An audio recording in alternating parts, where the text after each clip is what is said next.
À Évian, le pompier volontaire délibérément renversé par un automobiliste lors d'un rodéo urbain est toujours entre la vie et la mort. L'auteur des faits, cet homme de 19 ans, est mis en examen pour tentative de meurtre. Jean-Luc Boujon est à Évian pour Europe 1. Bonsoir Jean-Luc. Bonsoir Pierre. Avec sur place des habitants très en colère.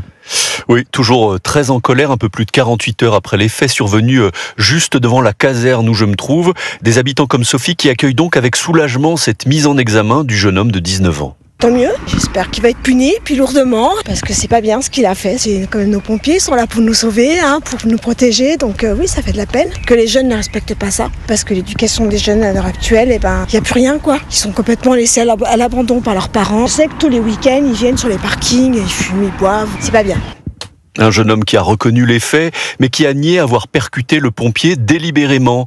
En garde à vue, il a expliqué qu'il avait paniqué. Un jeune majeur qui a été placé en détention provisoire, lui qui était déjà très défavorablement connu de la justice, avec 3 condamnations à son casier, notamment pour trafic de stupéfiants, et qui avait déjà passé 6 mois en prison.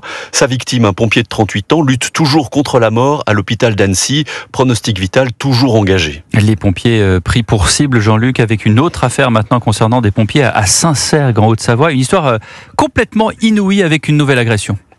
Oui, une ambulance des pompiers intervenait sur un accident de la route. L'un des pompiers était en train d'ausculter la passagère du véhicule, une femme enceinte, lorsque le conducteur, qui était en fait son compagnon, visiblement ivre, s'en est pris aux pompiers en train de faire son travail, explique le colonel Nicolas Marillet qui commande les pompiers de Haute-Savoie. Lorsqu'ils interviennent, ils sont confrontés à un homme menaçant qui va donner un coup de poing à un des sapeurs-pompiers qui s'occupait d'une personne blessée. C'est la communauté des sapeurs-pompiers qui est affectée par cet acte qui est un acte de trop. On est là pour porter secours, on n'est pas là pour être agressé.